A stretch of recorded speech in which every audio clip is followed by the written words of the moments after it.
A hotel concierge at the Ritz Paris opens Suite 47. The man sits peacefully in his velvet armchair, wine glass on the side table, door locked from inside. Heart failure, the French police assume. Then Allied intelligence files reveal the impossible. Over 200 pages of decoded Enigma traffic, showing 19 operatives stalking one man through luxury hotels, disguised as diplomats, artists, and black market dealers. They entered his locked suite without forcing anything, ended his life without leaving marks, and vanished across Europe using papers stolen from dead resistance fighters.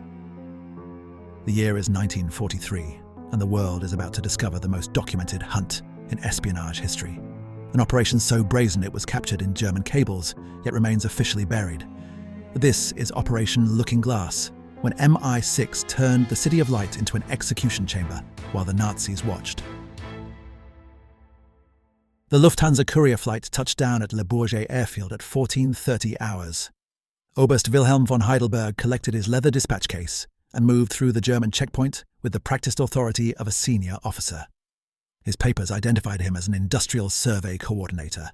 The SS guards stamped them without questions. Outside, the February cold bit through his wool coat as he climbed into a staff car and gave the driver an address. The Hotel Ritz, Place Vendôme. What he could not see were the eyes already tracking him. At Hangar 7, a woman in a Red Cross uniform noted his arrival time. Near the fuel depot, a man pretending to repair aircraft engines transmitted a brief message through a concealed radio. In the staff car convoy, another operative received the signal through an earpiece hidden beneath his Wehrmacht cap. The Hound has arrived. Wilhelm von Heidelberg was not just another Nazi bureaucrat, though he had cultivated that appearance for 3 years. Born in Munich in 1895, he had risen from a signals corporal in the Great War to become the Abwehr's most valuable asset in Western Europe. His specialty was penetration, the quiet art of turning Allied agents into double operatives. He did not interrogate prisoners or run concentration camps. Instead, he orchestrated the networks that fed false intelligence to London, turned captured SOE operatives into unwitting German assets, and identified resistance cells for elimination. He was the man who made sure British operations failed before they began, American agents walked into traps, and French resistance fighters disappeared in the night. British intelligence had tracked him since 1940. His file at MI6 headquarters on Broadway was thick with intercepted communications, turned agent reports, and operational failures traced directly to his interference. He had been on their target list since the Dieppe raid, when his penetration of Canadian intelligence led to the massacre of 3,000 Allied soldiers. One unit, the South Saskatchewan Regiment, walked directly into pre-positioned German machine gun nests. Another, the Royal Hamilton Light Infantry, found their landing zones mined and covered by artillery that had been ranged days in advance. Von Heidelberg had posed for photographs with captured Canadian officers before their execution. For those crimes, for his role in dismantling Allied networks, and for his position as the bridge between Abwehr field operations and Gestapo enforcement, Wilhelm carried what MI6 called a red letter, an open authorization for elimination. It had no expiration date. It would remain active until officially revoked or successfully executed. And on this February afternoon, as he checked into the Ritz's Suite 47, that authorization was about to be fulfilled. Paris in 1943 was a city obsessed with control. SS Oberführer Karl Oberg, higher SS and police leader for France, had convinced the German administration to install one of the most extensive surveillance networks in occupied Europe. German-manufactured listening devices covered hotels, cafes, and government buildings. Every major intersection, every luxury establishment, every diplomatic facility was monitored. The system was designed to catch resistance activity and monitor collaboration. What it would actually document was something far more sophisticated. The operatives knew about the surveillance. They had studied German security protocols for months. Yet they proceeded anyway, not out of recklessness, but calculation. The mission timeline was compressed. Wilhelm had travelled without his usual Gestapo escort, a rare vulnerability. His security detail had been reassigned to anti-partisan operations in Normandy and would not return for 3 days. That narrow window was the only opportunity. MI6's planners had decided that speed mattered more than invisibility. They would move fast, execute precisely, and disappear before German counterintelligence realized what had happened. The first operatives had arrived on February 15th, 2 days before Wilhelm. At exactly 8:15 in the morning, Gestapo files captured 2 men entering the city through the Porte de Vincennes checkpoint. They carried Swiss diplomatic passports and moved through inspection without incident. By noon, 2 more had arrived via the underground rail network from Lyon. Marie Dubois and Jean-Claude Moreau, French nationals according to their papers, members of the Cultural Ministry's Art Preservation Unit. They established cover stories as museum curators and waited for instructions. David Richardson arrived at 3:45 in the morning on the 16th, smuggled through the catacombs by a resistance cell that did not know his true identity. German reports would later describe his entrance as undetected civilian movement, though they did not specify the source. Richardson was believed to be the field commander, the operational mind coordinating movements. Surveillance records showed him emerging from a metro entrance, circling through 3 arrondissements, meeting briefly with another operative at a bookstall, then taking a bicycle to his safe house.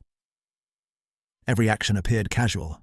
Nothing suggested the precision of military choreography beneath the surface. By the time Wilhelm landed that afternoon, 11 operatives were already positioned across Paris. Some waited in hotel lobbies, others sat in safe house apartments. A few loitered in black market venues, blending into the crowds of collaborators and profiteers that filled the occupied city. They communicated through coded BBC broadcasts routed through free French radio operators in London, a deliberate misdirection designed to mask the operation's true command centre. Wilhelm arrived at the Ritz at 15:45. He moved through the lobby with calm confidence. A man accustomed to operating in hostile territory, he requested a suite without balcony access, windows facing the interior courtyard, only one entrance. The request was standard for someone aware of assassination threats. The German liaison staff accommodated him without question, assigning Suite 47 on the 4th floor. Before going upstairs, Wilhelm deposited documents and gold coins in the hotel vault. Then, he rode the service elevator up, accompanied by 2 men dressed in diplomatic uniforms carrying briefcases. They stood close enough to note his floor, his suite number, the exact location of his door. Wilhelm acknowledged their presence with a slight nod. German diplomatic personnel were common in luxury hotels. He had no reason to suspect them. The 2 surveillance operatives, later identified by their foreign ministry credentials, spent the next hour mapping the 4th floor corridor. One positioned himself near the main elevator, making notes in what appeared to be an official inspection log. The other paced between suites, observing who entered and exited rooms. They were confirming the terrain, noting guard rotations, identifying the suite directly across from Wilhelm's, Suite 52. At 16:20, a woman named Marie arrived at the Hotel Continental, several blocks away. Allied intelligence later revealed this was where the final briefing occurred. The assassination squad gathered in a conference room, reviewed the plan one last time, synchronized watches, and confirmed escape routes. By 16:35, Jean-Claude had left the Continental and was walking toward the Ritz through the Tuileries. 2 minutes later, Marie followed. The machinery was in motion. David Richardson, the field commander, arranged access to Suite 52 through a contact in the German administrative office. He made 2 telephone calls from a public booth on Rue de Rivoli, one securing the room access, the other confirming his own extraction route via Marseille to Gibraltar. Then, he left the booth and arrived at the Ritz at 17:10. He obtained the suite key through a bribed hotel clerk and handed it to Jean-Claude in the men's washroom. Then he placed a canvas bag beside a radiator and walked out of the hotel. By 17:25, Richardson was en route to the Gare de Lyon. He would board a 2100 train and be gone before the operation concluded. Jean-Claude and Marie entered Suite 52 at 17:35 and 17:48, respectively. Over the next hour, 2 more operatives joined them, one disguised as a Wehrmacht signals officer, another as a milice inspector. German surveillance logs captured Marie leaving at 19:15, carrying several packages to a car where other team members waited. She returned minutes later.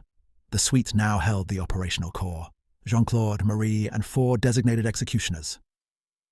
At 19:45, the 4-person hit squad entered the Ritz. 2 wore Wehrmacht winter coats, 1 grey, 1 black. The others dressed in civilian overcoats, 1 brown, 1 navy. They carried a leather medical bag and a canvas tool satchel. German surveillance showed them ascending to the 4th floor and entering Suite 52. Inside that suite, the team would wait for the precise moment to move. Wilhelm had left the hotel briefly at 18:30 for reasons never fully clarified. Some reports suggest he met with a Gestapo contact and a Japanese intelligence liaison at Maxim's restaurant. Others claim he simply went to collect payments from black market currency traders. What is certain is that he returned at 20:15, walked past Marie in the corridor, who was reading a French newspaper and smoking a cigarette, and entered his suite. His key worked normally. The door showed no signs of tampering. He had no reason to believe anything was wrong. At exactly 20:45, the hit squad attempted to access his suite. Hotel maintenance logs recorded a service request for urgent electrical repair, called in by someone claiming to be hotel management. They were attempting to gain legitimate access, using forged work orders to enter without forcing the lock. The documentation was sophisticated, likely prepared using authentic hotel stationery obtained during reconnaissance. But at that moment, a German courier arrived on the floor to deliver dispatches. Jean-Claude intercepted the courier, engaging him in conversation about blackout procedures, while the team either withdrew or slipped inside undetected. The German surveillance devices positioned to monitor corridor activity did not capture the precise method of entry. What happened inside Suite 47 remains partially unknown. No audio was recorded. No witnesses survived to describe the sequence. But forensic evidence revealed the surgical efficiency of the operation. Wilhelm was first immobilized with chloral hydrate, a fast-acting sedative administered through wine laced with the drug. The compound induces unconsciousness within minutes, while leaving the victim appearing to sleep naturally. Higher doses cause respiratory depression, leading to death by cardiac failure. The team also used a silk garrote. Ligature marks were found on Wilhelm's neck, concealed by his collar and barely detectable. The strangulation was likely intended to ensure death while maintaining the appearance of natural heart failure. But the final method was suffocation, using a pillow. Fibers matching the suite's pillows were discovered in his airways. He had been smothered while unconscious, unable to resist. A broken crystal ashtray beneath the coffee table and displaced furniture indicated some struggle, though whether from Wilhelm or the operatives remains unclear. The entire execution took 25 minutes. By 21:12, the first two members of the hit squad exited the hotel, carrying the medical bag believed to contain the murder instruments and evidence. One left behind a fountain pen with British manufacture markings. All four rode the service elevator together, but exited through separate entrances to avoid drawing attention. At 21:15, Marie walked out, still carrying her newspaper. Jean-Claude followed at 21:18. The diplomatic surveillance operatives stationed in the lobby since early evening departed at 21:20. They scattered into the Paris night, catching metro trains to different districts. Within 24 hours, they would be dispersed across Switzerland, Spain, and free French territories, using escape lines established by SOE and coordinated with local resistance cells. Wilhelm lay dead in his locked suite, the door secured from inside, a wine glass staged on the side table to suggest natural death during evening relaxation. The scene was arranged to appear like heart failure while reviewing documents. It would take German investigators 4 days to determine the truth. Wilhelm's aide tried telephoning him that evening. The hotel operator reported no answer from the suite. Abwehr headquarters in Berlin grew concerned when he failed to transmit his scheduled intelligence summary. On February 18th at approximately 11:20, hotel staff discovered his body. He had missed a morning appointment with Oberg, and German officials went to investigate. What they found was a man sitting peacefully in his armchair. No visible wounds, no signs of struggle beyond the displaced furniture hidden behind the coffee table. Initial reports leaned toward natural causes: cardiac arrest triggered by excessive work stress, a reaction to rich French cuisine, or simply the strain of managing complex operations.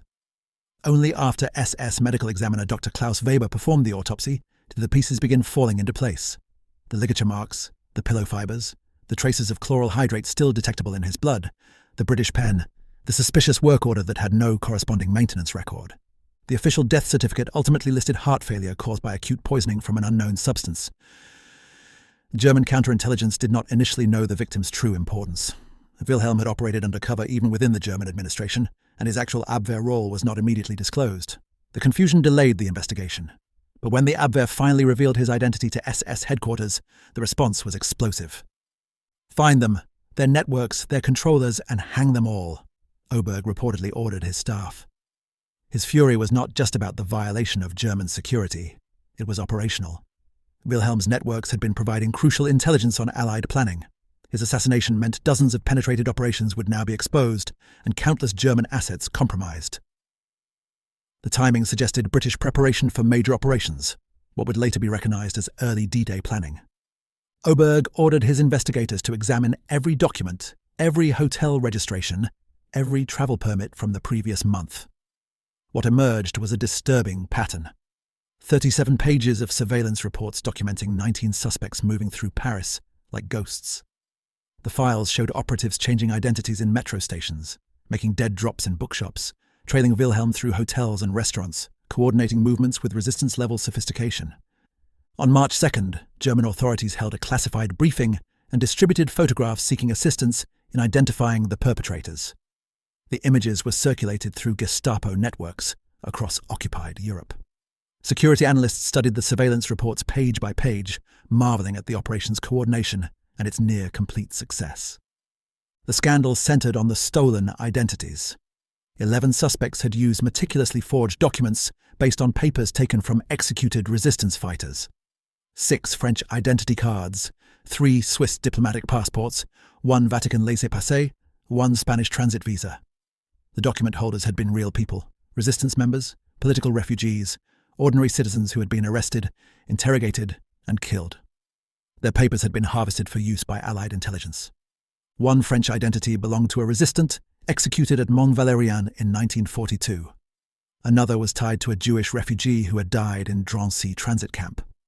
The Swiss diplomatic documents had been stolen during a break-in at the consulate in Lyon. The Vatican papers belonged to a priest murdered while trying to smuggle Allied airmen across the Pyrenees.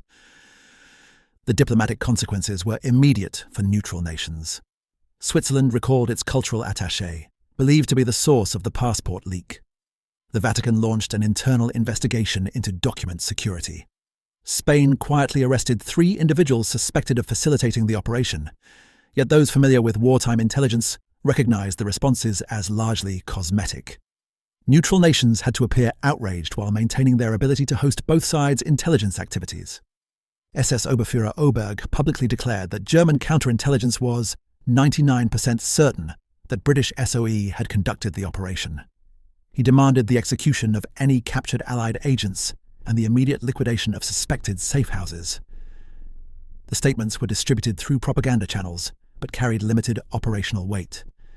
Britain maintained its policy of neither confirming nor denying special operations executive missions. Churchill's only public comment was to note that tyranny creates its own enemies. The operatives belonged to SOE's Elite D section, an organization that existed in the space between myth and classified files. D section recruited primarily from the Guards regiments and Royal Marines, former commandos trained in assassination, sabotage, and deep cover infiltration. They lived under assumed identities in safe houses across neutral Europe and free French territories. Their families often did not know their actual assignments. Their neighbors believed them to be refugees, diplomats, or businessmen. Failure meant torture and execution. Success was measured by silence and the absence of German discovery. Maurice Buckmaster, D Section's operational commander, once described the unit's philosophy in a classified memo. "We exist to make the enemy afraid of shadows. Every Nazi official must wonder if his wine is poisoned, his driver compromised, his hotel room watched. Fear multiplies our actual capabilities." The operations required joint approval from the Special Operations Executive Command and Churchill's personal authorization. They were not direct orders for immediate action, but rather standing permissions that remained active until target elimination or mission abort. Wilhelm von Heidelberg had carried such an authorization since the Dieppe disaster. Training for D-section operatives occurred in Scottish castles converted to clandestine warfare schools. Their real names were classified even within SOE records. They rarely interacted with other intelligence services and generally avoided the organization's main headquarters in Baker Street. When they deployed, they did so in small cells, relying on resistance networks and local assets who provided support without knowing the full mission scope. The Paris operation had been 2 years in preparation. Intelligence sources later revealed that SOE reconnaissance teams had visited Paris 8 times in the 18 months leading up to the assassination. They came through escape lines, submarine landings, and parachute drops, conducting surveillance, mapping German security procedures, testing infiltration routes. Their purpose was verification, confirming beyond doubt that the target was Wilhelm von Heidelberg and not a double using his identity. The lesson of Operation Bernhard haunted every SOE mission. In 1942, German intelligence had successfully impersonated a captured British agent for 6 months, feeding false information to London while using authentic SOE radio procedures and security codes. The deception led to the compromise of 3 networks and the execution of 47 agents and resistance. Since then, SOE protocol demanded meticulous target verification before any lethal action. The Paris operation succeeded in its primary objective. Wilhelm von Heidelberg was eliminated. The Abwehr lost its most effective penetration coordinator. Allied networks gained crucial breathing space. German intelligence gathering in Western Europe suffered a significant blow that would not be fully repaired before D-Day, but the operation's exposure created unforeseen consequences. SOE's relationship with neutral nations deteriorated sharply. The use of stolen documents from executed resistance outraged Free French intelligence, who viewed it as desecration of martyred fighters. Switzerland and the Vatican demanded explanations that Britain could not provide without compromising ongoing operations. Spain temporarily suspended cooperation with Allied intelligence, viewing the forged transit papers as a betrayal of its precarious neutrality. In August 1943, the head of SOE's D section, known only as Colonel David in classified files, submitted his resignation. It was not accepted, indicating that Buckmaster himself was assuming responsibility for operational security failures. Reports suggested that Swiss intelligence sent representatives to personally meet with SOE leadership and express their concerns. The message was clear. Certain boundaries had been crossed. Yet within British intelligence circles, the operation was viewed as essential. While no official acknowledgement was ever made, the elimination of a high-value German asset demonstrated SOE's global reach and operational sophistication. It reinforced the perception that British intelligence could strike anywhere against anyone deemed a threat to Allied victory. The message was not lost on the Abwehr, the SS, or German commanders. No position was absolutely secure. No location was truly safe. Interpol's wartime predecessor added the photographs of 11 suspects to its most wanted files. German investigators revealed that border controls had conducted document examinations on the same individuals during entry. Counterintelligence services discovered fingerprints from 3 operatives and hair samples from 2 others. The forensic data was entered into German databases and distributed to occupied territories. Yet no arrests followed. The operatives had vanished into the networks that created them, likely extracted to Britain for debriefing, then reassigned to other theatres under new identities. In November 1943, a mysterious death added another layer to the story. Captain James Morrison, a British officer captured during a resistance operation in Bordeaux, was found dead in his cell at Fresnes prison outside Paris. His case was so sensitive that German guards knew him only as the English prisoner, never being told his true identity or unit. He was discovered in a supposedly escape-proof cell just 3 days after meeting with Red Cross representatives who were attempting to arrange prisoner exchange. Unverified resistance reports later suggested that Morrison had been involved in the Heidelberg operation, but had been compromised through torture and forced to reveal operational details to German interrogators. Some sources claimed he provided the names of the assassination team in exchange for false promises of release. Following that intelligence breakthrough, the SS allegedly transferred him to maximum security isolation, but SOE managed to eliminate him to prevent further compromises. The claims were never independently confirmed. Morrison's death was officially listed as suicide, though questions persisted about how a maximum security prisoner could end his life in a cell designed to prevent exactly that. His case file remained classified for 50 years after the war's end. What makes Operation Looking Glass significant is not just the assassination itself, but the fact that it was documented through German surveillance. For the first time, Allied intelligence could study in detail how the enemy monitored covert operations. The 37 pages of surveillance reports became a case study in operational security. Intelligence services on both sides analysed the files, noting both the successes and failures.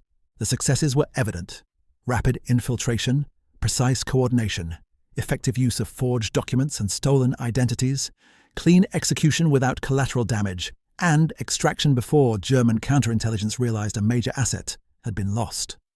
The failures were equally apparent: overconfidence in the face of German surveillance, insufficient attention to document security, reliance on stolen papers that could be traced to executed resistance, and underestimation of SS forensic capabilities. Yet even with extensive documentation, no one was ever prosecuted. The operatives' real names remain officially unknown. Britain never confirmed SOE's involvement. Germany issued arrest orders that could never be served. The Gestapo circulated photographs that would never result in identification. The operatives who entered Suite 47 and ended Wilhelm von Heidelberg's life disappeared into the same shadows from which they emerged, protected by the impenetrable wall of wartime necessity and state secrecy. In the month that followed, new figures rose to fill Wilhelm's position. Oberst Heinrich Müller, who succeeded him as Abwehr penetration coordinator, was captured by Soviet forces in 1944 and disappeared into the Gulag system. The networks Wilhelm built continued to function, albeit with reduced effectiveness. Germany found new methods of intelligence gathering. The Allies adapted their security procedures. The cycle of espionage and counter-espionage continued, each operation feeding the next round of measures and countermeasures. Operation Looking Glass stands as a monument to both the capabilities and limitations of wartime intelligence operations. It demonstrated that with sufficient resources, planning, and willingness to accept diplomatic consequences, a resistance organization could eliminate enemy assets, even in heavily occupied territory. But it also revealed that in an age of systematic surveillance and bureaucratic documentation, complete invisibility was no longer possible. The shadows could still kill, but they could no longer do so without leaving traces in files and photographs. The German surveillance records stopped being compiled. The operatives vanished into liberated territories and post-war anonymity. Wilhelm von Heidelberg's body was returned to Munich and buried in a military cemetery, where his gravestone lists him only as Oberst W. Heidelberg, Industrial Survey Corps. SOE closed the case without public acknowledgement. British intelligence added another file to its restricted archives. And somewhere in London, planners began studying the German documentation, refining methods, preparing for the next authorization that would need execution in the shadows of a world at war. What Operation Looking Glass revealed is uncomfortable for those who prefer to believe that wars are won through conventional battles rather than targeted elimination. It showed that beneath the visible conflict of armies and air forces, there existed a parallel war where individuals granted themselves the authority to eliminate threats through violence wrapped in operational necessity and executed with professional precision. The German surveillance captured the method. It did not capture the faces behind the false papers, the names behind the aliases, or the offices where such decisions were made with signatures instead of triggers. If you found this story as chilling as we did, hit that subscribe button and tap the notification bell so you never miss when we pull back the curtain on history's most classified operations. Drop a like if you appreciate the research that goes into these deep dives. And here's a question for the comments. Do you think operations like Looking Glass were necessary for Allied victory? Or do they represent a moral compromise that undermines the very values they claim to defend? Let's hear your take. See you in the next one.